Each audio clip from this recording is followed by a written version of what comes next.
Hi, and thanks for tuning in for another episode of Ask Spurrell CPA. I'm Josh Spurrell, and I'm here with Yahweh again, because he's the only one who's here on the Saturday with me. So he's roped into the video again with me today. So thanks, Yahweh, for coming out. And what are we learning about these business owners working on Saturdays? Well, a lot of them are definitely more available on Saturdays, so they're more receptive to having the meeting times on the weekends, and not having that business mindset or with the operation during that they normally have during the weekdays. So right on, yeah. So today what we're talking about are audits or review engagements. Are they necessary? Are these actually necessary? When we go back to the old Warren Buffett quote, accounting is the language of business. And these statements are, the language. These are the books that we're producing. So, and the statistic is 29% of entrepreneurs who fail, they report they run out of cash as a significant cause. And, that running out of cash is understanding those numbers. And those numbers take the form of your financial statements. And the story that we get is, business owners, they come in, and they think they need a review or audit, but they don't know why. Mm-hmm. And so, Yahweh, what are the questions do you think these business owners should be asking if they think they need a review or audit? Well, one, can you summarize the difference between the notice to reader financial statements, reviewed financial statements, and then audited financial statements? Yeah, I guess that's the good place to start is what's the difference between them all? So the notice to reader financial statements is kind of the lowest level of assurance. Mm-hmm. And what that means is the CPA is the professional obligation for the CPA is, first of all, is this material, is it arithmetically correct? Does the balance sheet balance? Does the income statement flow into the retained earnings? Does the retained earnings flow into the balance sheet? Is it arithmetically correct? Not that it's been tested, but just the statement itself is arithmetically correct. Then is a statement plausible? So is it believable? Not quite reasonable. Reasonable is different, a little higher threshold for reasonable, but is it plausible? Is this believable based on the industry, the size of this business? Is this actually attainable? So arithmetically correct and plausible. Then a reviewed financial statement is we're testing the reasonability. So we're using analysis, and determining are these statements actually reasonable. And for that, we actually have to do some testing, determine if they are reasonable. And on the far end, we have the audits that effectively usually involve confirmations of balances. Have we actually confirmed the balance with the bank? Have we confirmed the receivables with the people who actually owe that money and tested that money has come in subsequent to the year end? So on one end we have the notice to reader, is it plausible? On the in the middle we have the reviewed engagements, is it reasonable? And at the other far end is the audited financial statements, has it been confirmed? Okay. Well, when you're completing reviewed or audited financial statements, who is your main fiduciary duty to?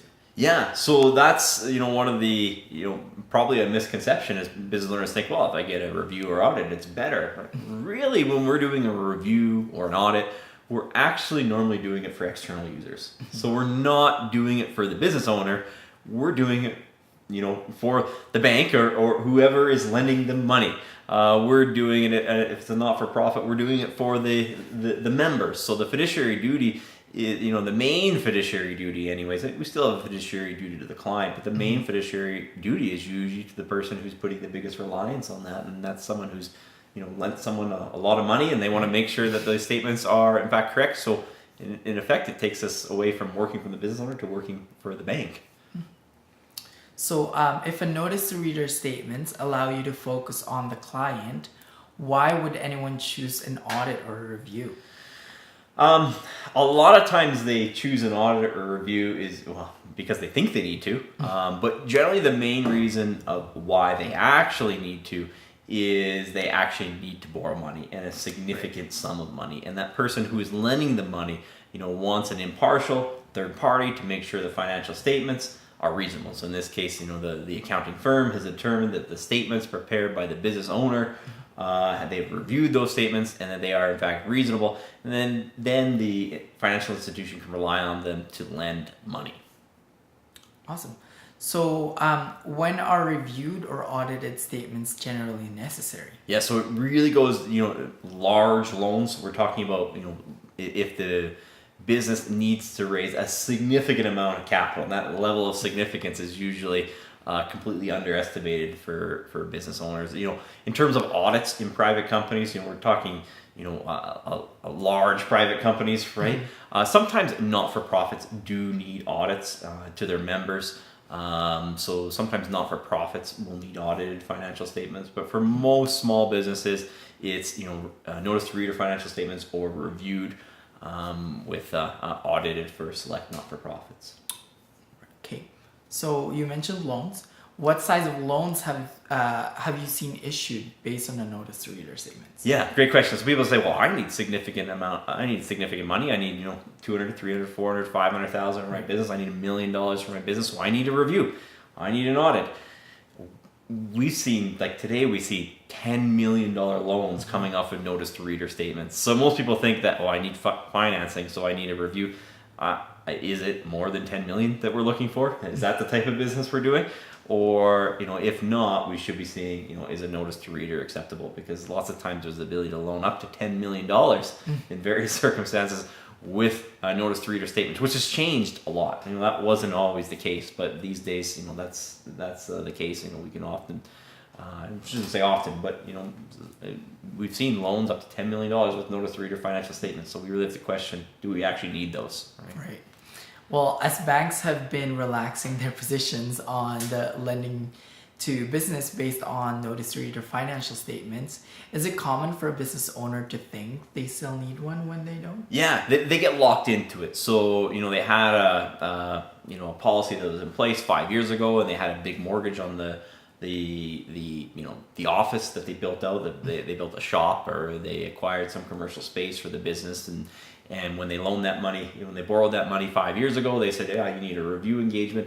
And now people think they still need a review engagement, but the banks have just changed their rules. So often they come in thinking that they do need them because they were told they need them, correctly so at one time, but that has changed now. So that issue, a lot of times needs to be revisited if it hasn't been revisited in a couple of years, because the banks have drastically changed their stance on that issue. Okay. Well, when you see clients, banks asking for a review engagement, and you think the bank's request to have the statements reviewed is reasonable, what do you do? So, if we think it's if it's reasonable,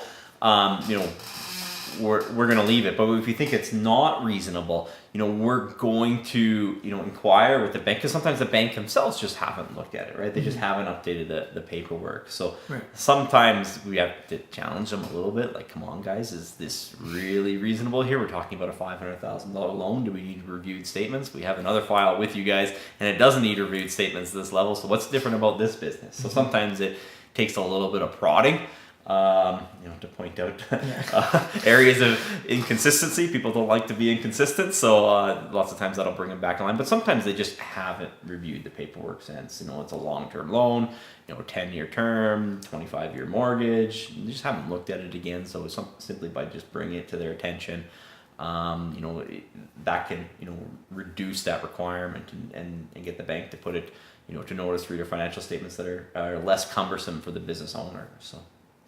Okay. Well, can you explain why getting reviewed or audited statements is becoming counterproductive for small businesses who want financing? Yeah, it's actually coming like full circle. So, where it's before, if you had reviewed, it's better for financing. And now we're not just saying that reviewed is notice to read and reviewed are the same. If you need, if you don't need a significant sum of money, if you're looking at, less than $10 million or certainly less than $1 million, sometimes it's actually, the customer is actually worse off by having a reviewed statement. And I'll explain why. Is because the bank, although they don't want reviewed or audited statements, they're good with NTR. Sometimes they're no longer good with just annual. They want quality interim reports generated by the client. And sometimes the quality that they're asking for, even though they're okay with saying draft, they want to make sure that it really is quality statements. They're going to query any numbers that are unusual, and the clients aren't able to do this themselves. And the problem is, if the accountant is supposed to be doing a review or an audit, our hands are kind of tied into how much work we can do in terms of interim statements, because you can't help prepare interim statements and then turn around and objectively review the interim statements that you helped prepare. We have to be objective in that stance.